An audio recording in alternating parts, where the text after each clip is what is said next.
back, and we're doing a very quick Q&A for some of the Masterclass guys. If some of you who have not yet gotten the Masterclass yet, or who are interested in coaching in general, you can get a taste of what this very rapid fire Q&A session would look like. Obviously, it's a bit more in-depth with coaching itself. Anyway, my man, Yvonne, got you right here. You've got some questions. Why don't you jump in? Tell me what's going on. What do you need help with? Pat, this is not a relationship question actually. It's related to my work. And yeah, I've become super busy lately, and I'm unable to spend enough time with my wife and my family. Like, I'm now working a 9 to 5 job, and I'm also learning to fight. I'm going to the gym, and then working on my Twitter and my business. And with all this work, I'm really having a tough time to spend time with my wife. And and people are telling that I have grown. I mean, I've become very boring and all. Like, how do you guys manage this exactly? Like, how do you um, manage this fun part and serious work? So just tell me a little bit about, so is this affecting your marriage in any way? I didn't get you. Is the fact that you're so busy, is this affecting your marriage in any way? No, I didn't get you exactly what you're asking. Well, you're talking about how busy you are, and you're kind of asking about how to manage this, right? Yeah, exactly. Yeah. So what have been the side effects of it? What have been the negatives of this? Because you're enjoying what you're doing. You're Exactly. I'm enjoying what I'm doing, and if left alone, I would do that without any problem. But the problem is, like, my wife wants to watch a movie or she wants to go out, and I'm not ready for that. So there is a bit of conflict over there. Yeah. So how much time are you spending together? Yeah, like I'm trying to spend 1 hour or 2 hours every day with her after coming from office. And morning I won't be having any time because I'll be going to the gym at 5 o'clock and then directly going to the office. So I will be available only from 6 o'clock from the evening, and maybe I will spend maybe 1 or 2 hours with her. But I'm really feeling that I'm not spending quality time with her. Right. So when you do spend time together in the evenings, what are we looking at there? Like, what do you guys do? Sometimes we go to the beach, sometimes we go for dinner, or if not, we will watch a movie together. Or sometimes we just, I will help her with some household activities like that. Mm-hmm. On weekends we usually go out, like, but now it's not. We are going not going out on every weekend, but earlier it used to be like we used to go out on almost every weekend. Okay, but that's stopped more recently. Yeah, exactly.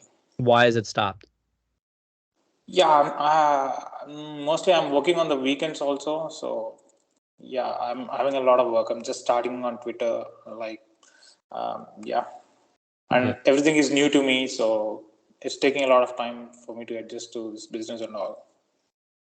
Okay, and how has she been taking this?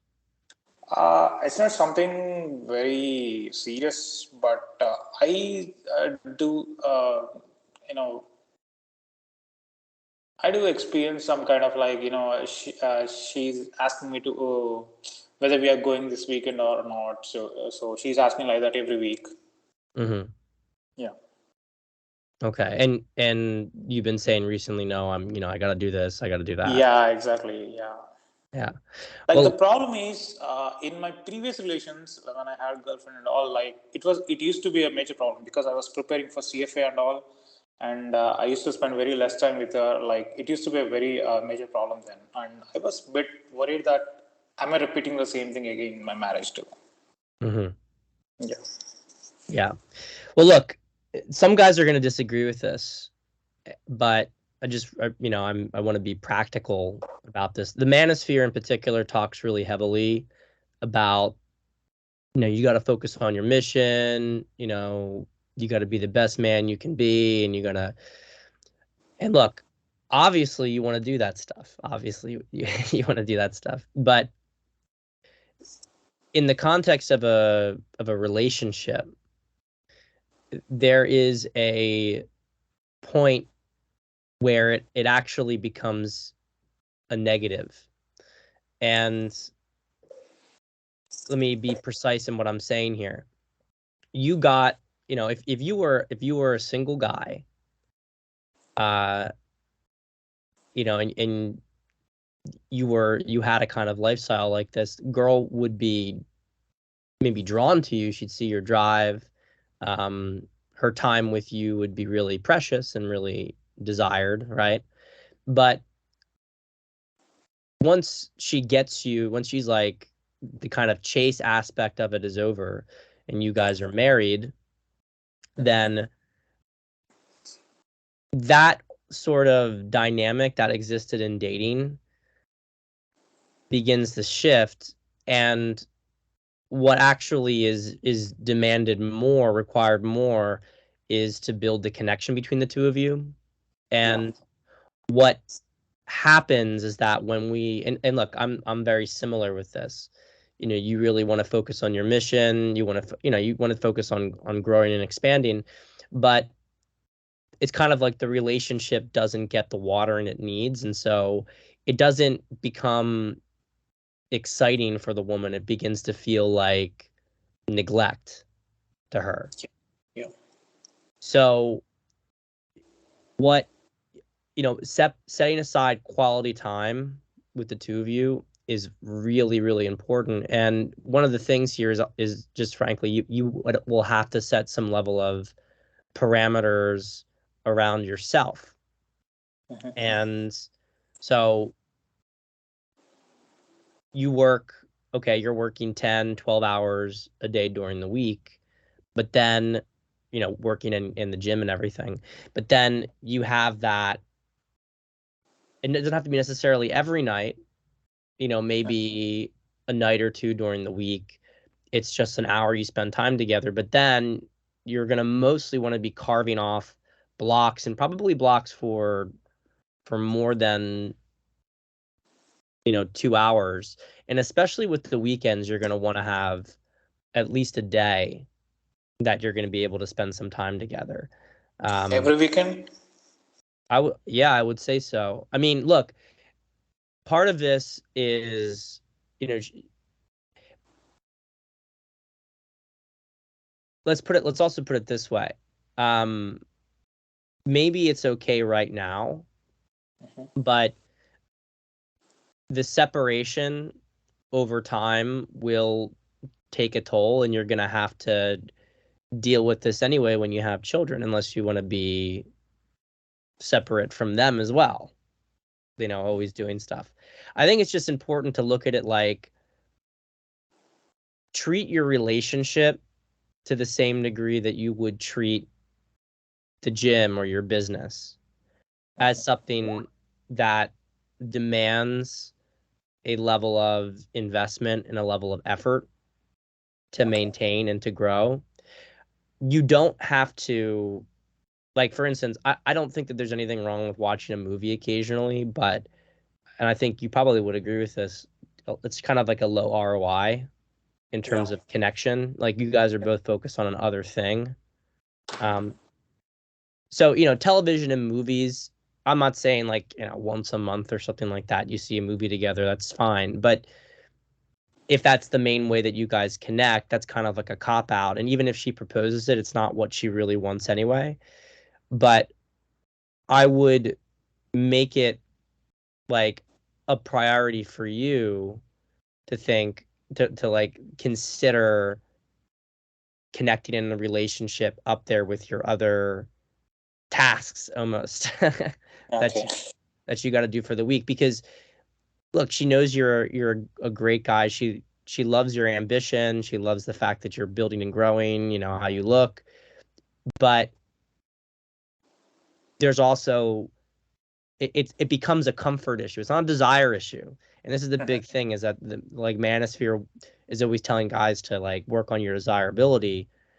And obviously you want to work on your desirability, but if you also don't work on the comfort portion, you're going to get drama in your relationship, and you're going to get resentment that that crops up over time, it's better to head it off at the pass. And because, think about it this way. You're out there and you're working, okay, 60, 70 hours per week, which is a lot. But if you then make sure, okay, we're going to go do something fun. We have this separate, Sunday afternoon is just for us. We're doing things together. Friday night, Sunday afternoon is just for us. And you really, in those moments, like nothing is going to impede on that time. And you make sure to give her like time that's really important. If you, the paradox is if you do this now, you're less likely to get bigger demands down the line. Okay. Because if she doesn't, it's kind of like if her comfort, the less comfort she has when you start to do things in the future in a reactive way, well, first off, you're more likely to have some degree of frame issues because now it's like, oh, I have to do what you're telling me. But you're also putting yourself in a position where she's going to she's going to she's going to feel good about she's going to feel like you care earlier on, so she doesn't need as much compensation later on. Okay, got it, Pat. Got it. Make sense, man? Yeah, sure. Yeah, definitely makes sense. All right, bro. Yeah. Pat, I would really want to thank you for your time. Like, you have also given me a free call before my marriage for 30 minutes, and I would really appreciate you for doing this for me.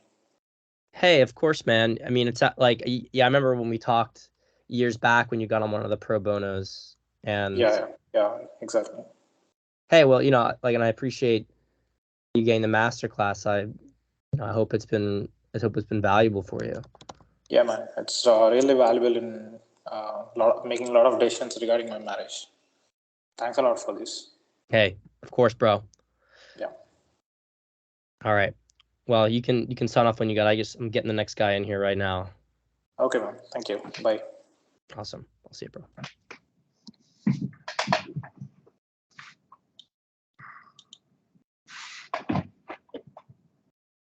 Hey, Pat. Hey, Ollie, what's up, man? Not much. Just yeah. How's life? Life's good for me. Life's good for me. So tell me what's going on. How can I help? I basically so I DM'd you on Twitter about hold up, my phone's going. About basically how I couldn't relax when I lost my virginity. What was it, like 2 weeks now? 2 weeks ago now. And just like frustration with myself, it sort of feels like it's like I don't know, it feels like I'm trying to do everything right, trying to be super alpha or super trying to, I don't know. It's I'm not feeling, sometimes I feel super tuned out. I'm not really, I'm just, I'm trying to kind of brute force my way,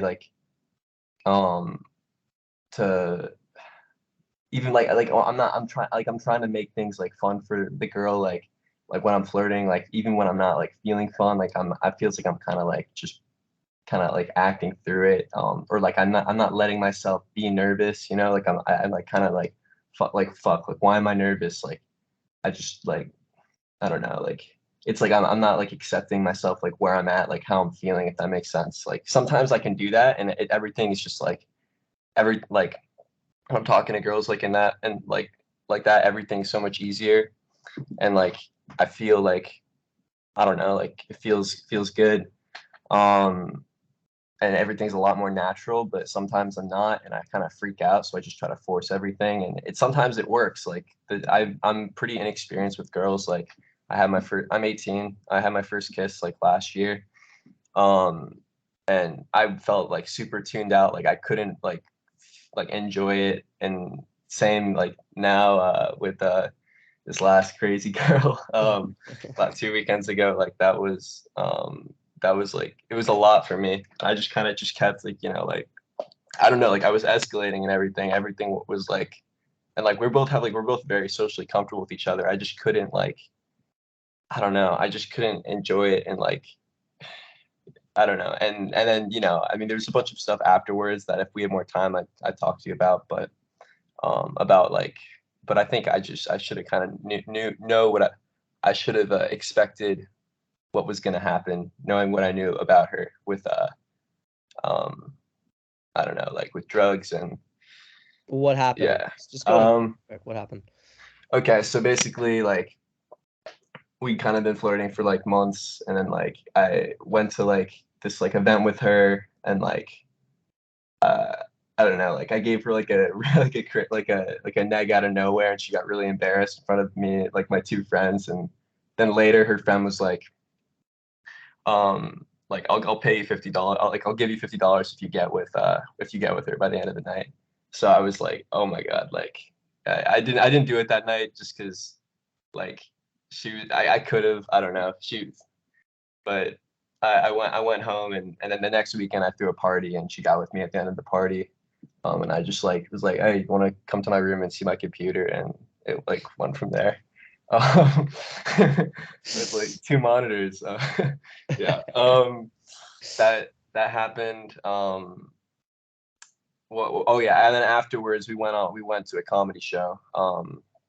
And she was like, it was good. Like we were both kind of nervous. Like after that night, like the next night we went to a comedy show, and we didn't it didn't like I don't know, like I was like doing all the things I was supposed to be doing. I was being dominant, like I don't know, I was like I don't know, it was all good, and she seemed like into me, like we made out, like all this stuff.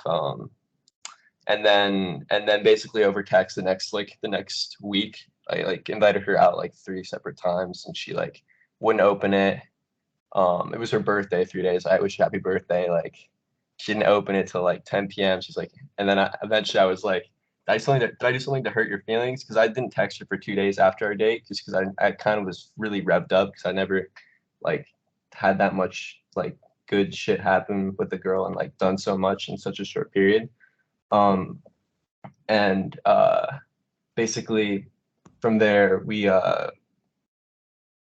she like, yeah, so she would just give excuses like, oh, I'm with my friends, and I was just like, I feel like if I hurt your feelings, I didn't mean to.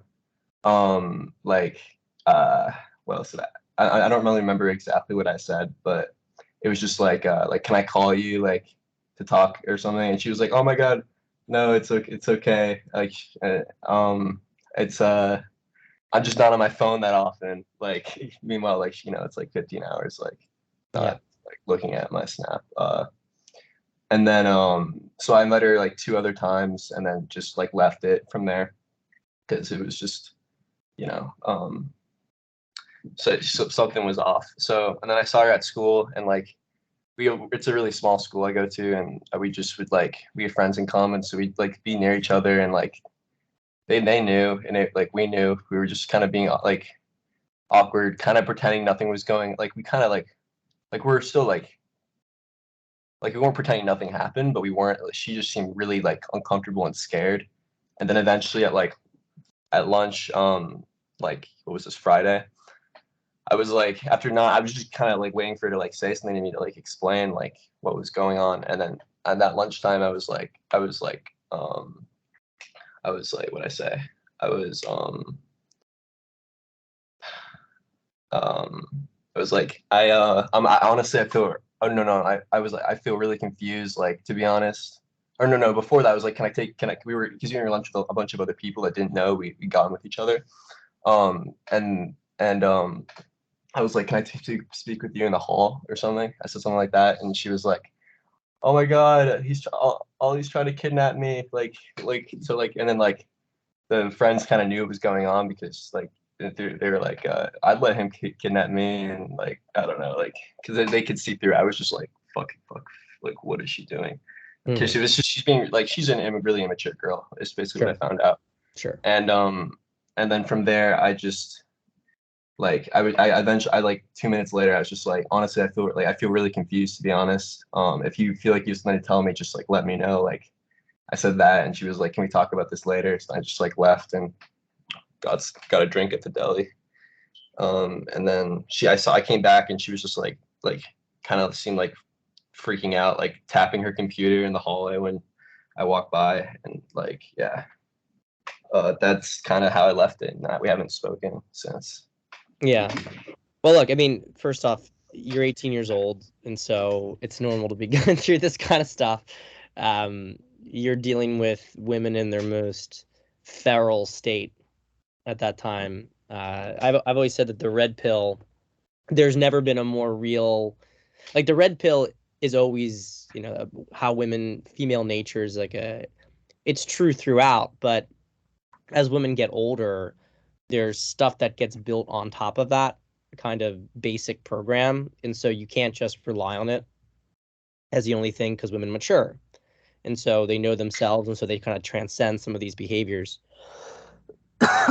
But when you're in high school, it's like the most red pill experience that you can get, high school and college, especially early college as well. So in terms of what you do with girls like this, I mean, the basic truth is that they're kind of energy drains just because they're so anxious and nervous themselves, which is one thing you want to remember, because I know that you, like, a lot of your own anxiety was getting drawn up from it, but these girls are super anxious. They're super, super anxious. And that's a lot of her behavior, just like can't have the conversation, banging on her computer, or just scares her. So her instinct is to run away. Yeah, I just want to add, she also does cocaine and and like drinks a shit ton. So yeah, and that's not going to make her any less anxious. yeah, exactly. Right.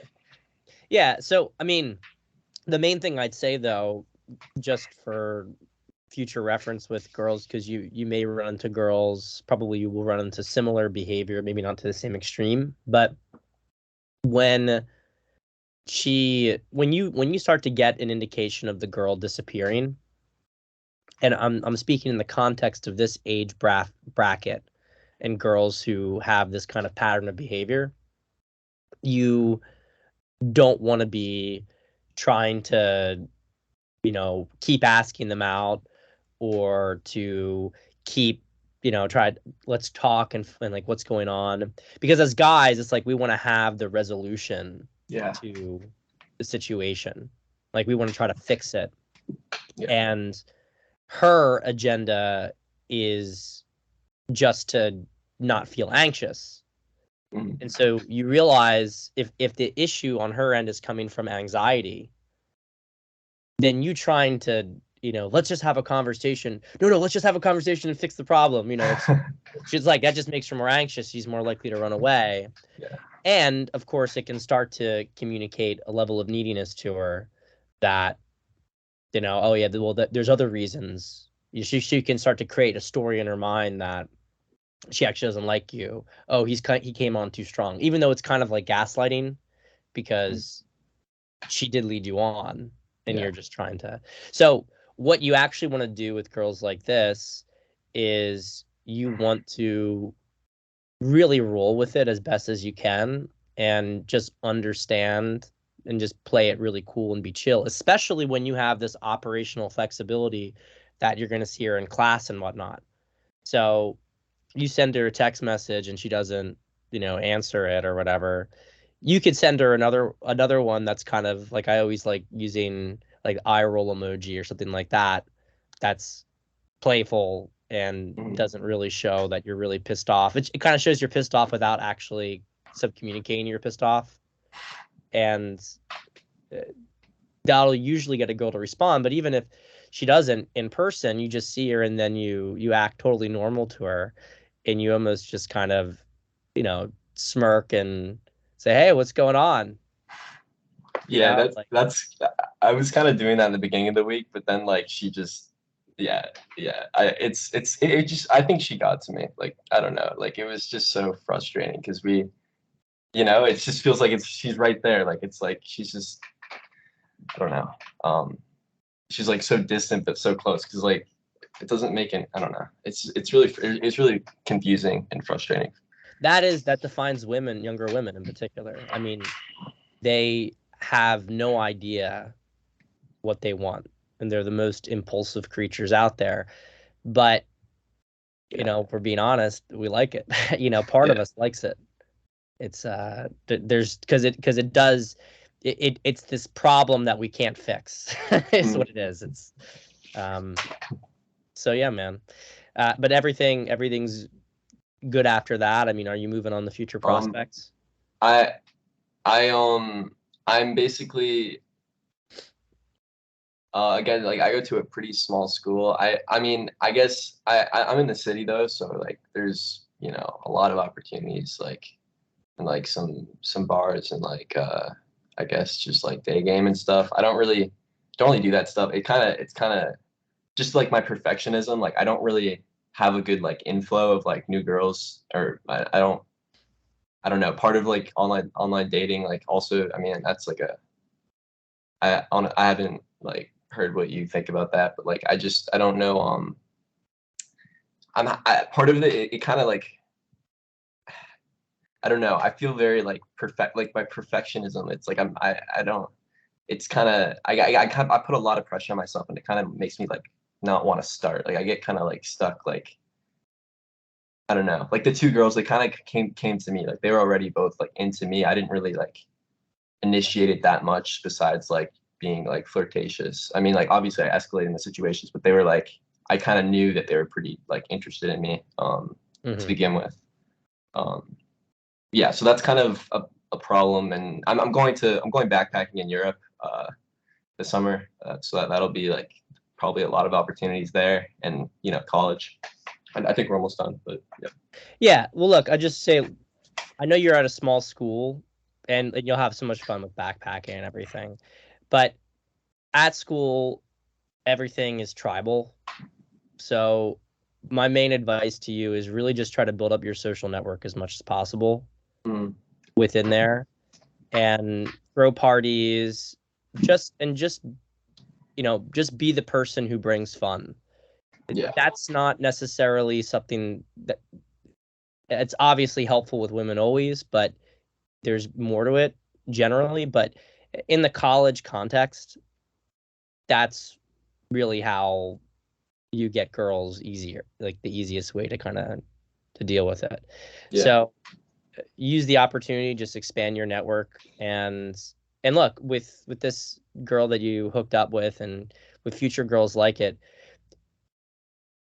I know it's not easy. You're not going to be perfect. By the way, girls don't want perfect. No one wants perfect. Big misconception. You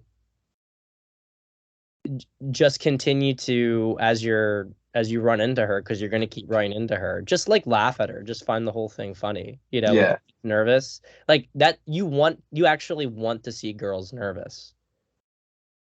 Like when you see them nervous around you, I mean, I'm speaking obviously without No, I like it too. Yeah. or anything.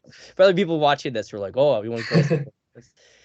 Just if she's got that, like, what is he gonna do? What is he gonna think? And if she's kind of looking over at you and worried, and you're just laughing, and you know, you're talking to her friends, and you're not acting like it's a big deal, that's when they come back to you usually, and that's how you also do reputation preservation. All right, great. Well, thank you so much, Pat. Of course, my man. Of course. Hold on 1 second. I gotta. Should I just Oh, hold on. hang up? Don't leave yet. I want to add this other person first. All right.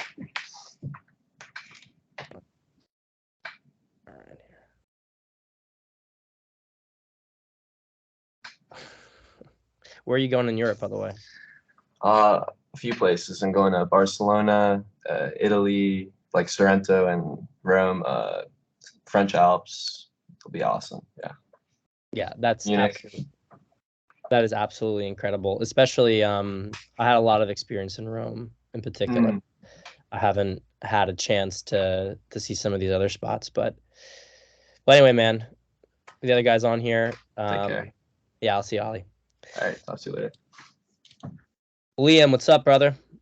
Hey, I'm doing good. How can I help you? What's been happening?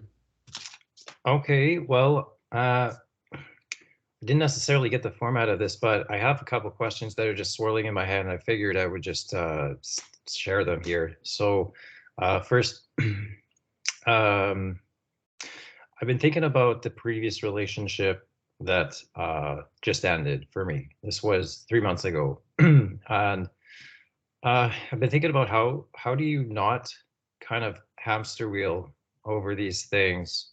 I know it's going to happen naturally, but how can I help this process? Because the one thing that's actually holding me back from other relationships is this right now. Okay. So tell me about the relationship and how it ended. What happened?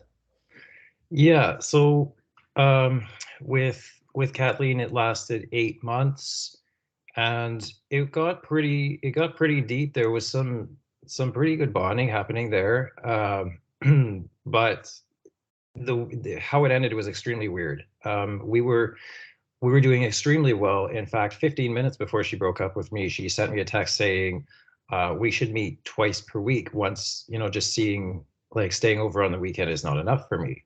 Mm-hmm. Which blows my mind a little bit. But anyways, 15 minutes later, there was sort of a disagreement. She she said something about her grandfather, and I shared something about mine. I was getting a little bit upset because she never asks any questions about my family, and I wasn't upset. I was just a little bit frustrated at that point. And then also she got all defensive because she's Quebecois, and Quebecers swear all the time. So English people don't swear nearly as much. And I said, oh, it's okay. You'll learn. You'll learn. And she got kind of mad. She's like, were you telling me that I'm going to learn not to swear? And I'm like, no, you're going to learn that English people don't swear as much. So anyways, I didn't feel like I had done anything necessarily wrong, but she's very defensive. And then, I didn't handle it the best, maybe because I sent a message saying, I'm not super happy right now, as in to prompt a phone call so that we could figure out these miscommunications. Additionally, she was worried that her English was not good enough, and she thought I was judging her English. So anyways, long story short, she shut down. She got even more defensive and refused to take the phone call. This happened in the space of 15 minutes after saying that she needed to see me a second time per week. So I kind of just took a step back and was like, okay, whatever. It was bedtime for us, and that was the end of discussion. So what had happened prior to that in the relationship? Was there any issues prior to that disagreement? Really, there were no issues prior to that, and that might be an issue itself. You okay there? Yeah, man, I've just been coughing for some reason. I just mute my microphone so I'm not interrupting it. Okay, so there was literally no issues whatsoever. I wouldn't say there was literally no issues. I would say that there were no arguments. She shut down so much that if something was wrong, I wouldn't actually know it. Yeah, that's me looking in hindsight. I know that now. But this relationship began. There's no way that you remember this from coaching, but this relationship began because Katya actually sent this girl a message saying, hey, get over your mental issues. And she then decided to have a conversation with me. So that was a little bit rocky. However, it was good otherwise. Okay. So what was she? I mean, she had some self-esteem issues, I take it? Yeah, most definitely she did, yeah. Yeah. Do you know what about in particular? Well, she posted it's pretty obvious. She has a TikTok channel and she posts body positivity things. She posts about weight acceptance, things like this. Also about the, I guess, the absence of her father figure. She really didn't have one. Yeah. Okay, so what I think a lot of the abruptness of this and why it would flip from her when she wants to see you more often to then wanting to get away from the whole thing altogether. So this is again another situation of a woman having anxiety, high levels of anxiety. And so it's actually fundamentally a comfort issue. Not that in your defense there are tons you can really do about this stuff, because these women kind of are in a self-sabotaging loop. But she's not feeling good about herself. She's not feeling good about her value and her connection with you. She's feeling like kind of, and because she's looking at herself in a low way, she's predisposed to view herself as a victim of you. Right. And does that sound about right? Yeah. One thing I'll share is that there were moments when I would say something that wasn't necessarily horribly insensitive, but just like, for example, noticing an odor in the room. Yeah. And she would kind of recoil, like shudder and recoil. And I was like, that's not normal, you know? Yeah, that perfectly fits in with it. She's predisposed to view herself as being wrong and doing the wrong thing. And so, for instance, so in this breakup situation, she's already feeling like you don't want to see her that much, which probably from your perspective was absurd, but Yeah. that was how she was feeling.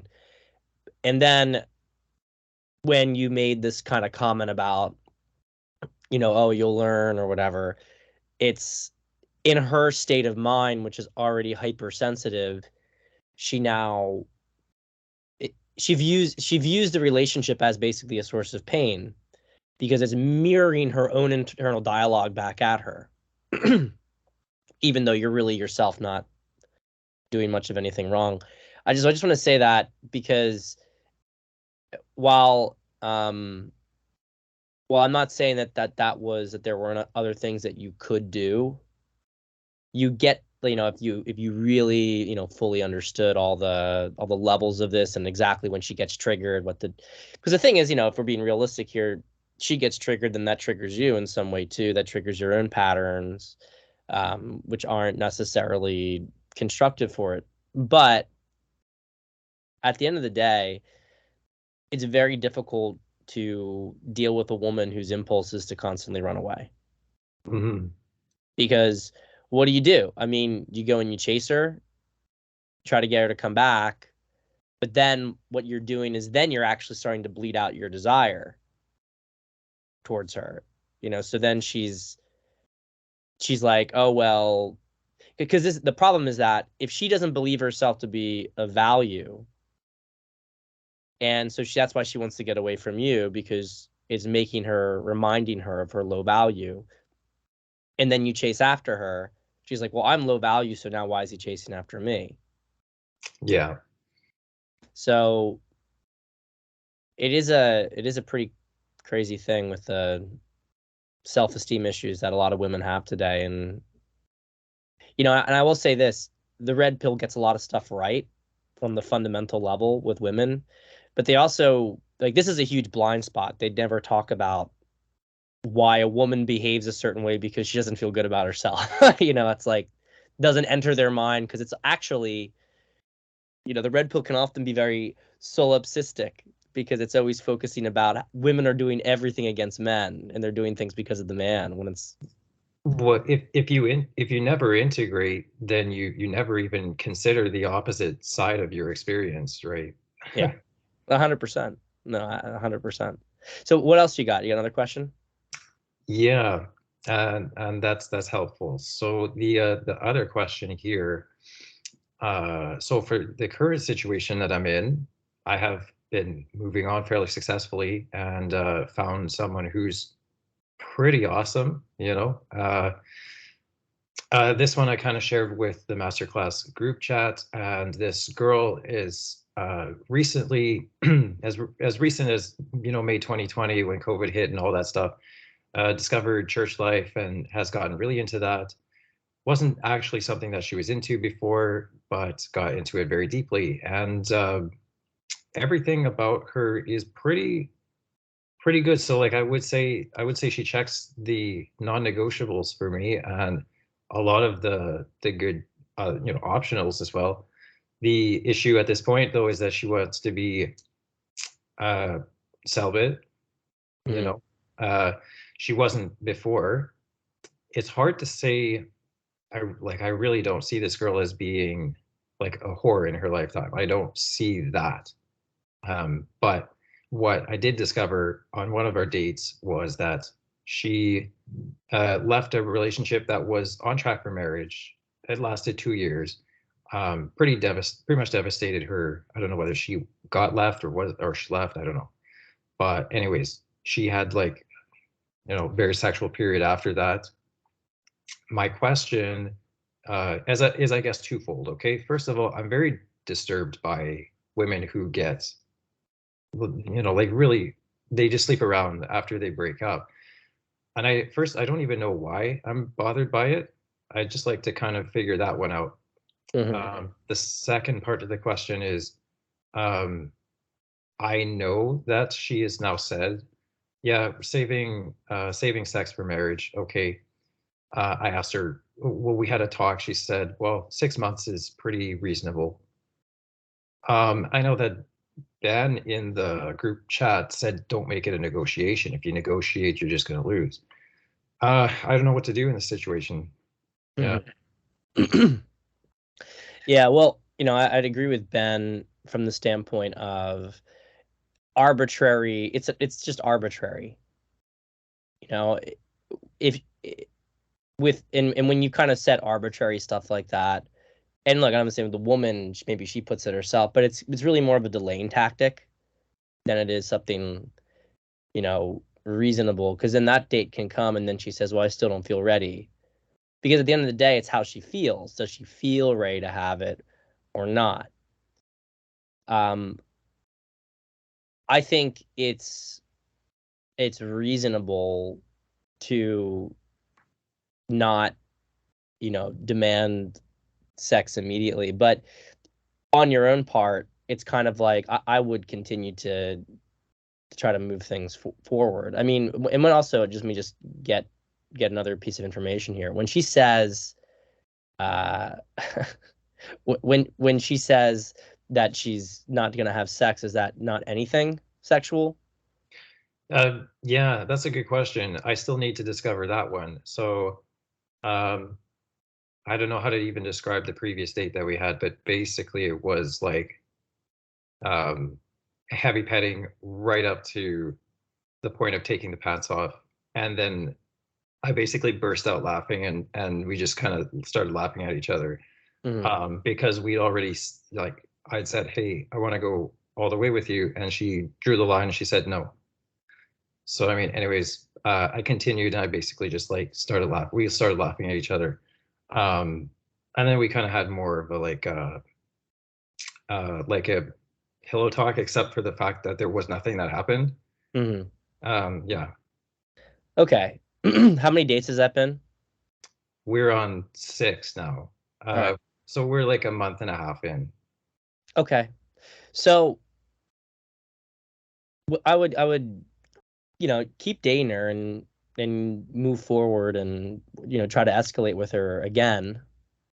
But one of the things, if this kind of comes up and you say, look, I'm not going to wait 6 months to have sex. Like, I like you. I want to keep seeing you, but that's just, it's just not going to work for me. I don't like, I have the same kind of objectives and goals as you, Christian, and I'm totally like, I'm seeing you with the intention of it moving to marriage. Yeah.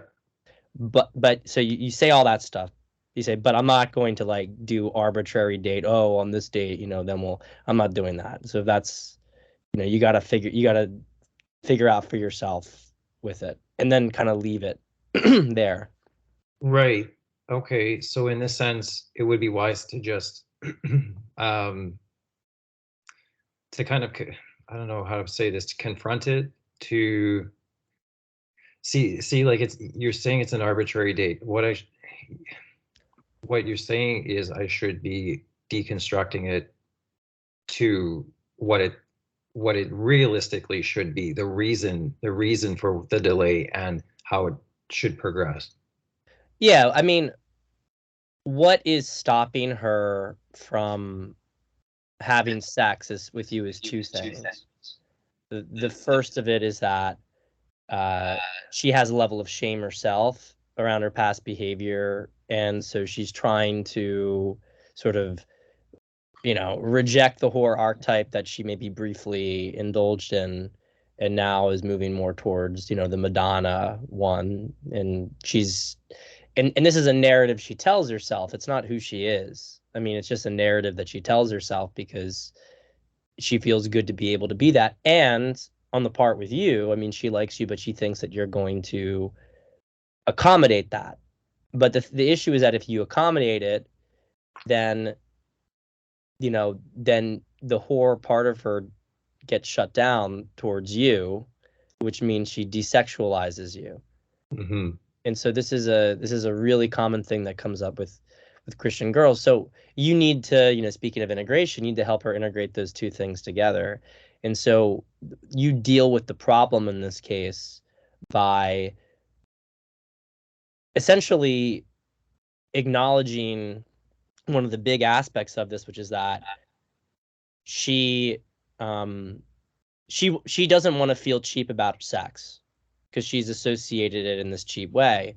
So when you tell her, and it's the truth, of course, right, that you do have intentions for marriage with her, you do have intentions that it's going to go, that it goes forward, but at the same time, what you're doing is rejecting the ego aspect of why she's had the resistance, which is, and so that you throw out the timeline, and you also put a barrier saying, like, I'm not gonna wait 6 months, and and you'll say, like, I'm not gonna wait I'm not gonna wait anywhere close to 6 months, essentially. Okay.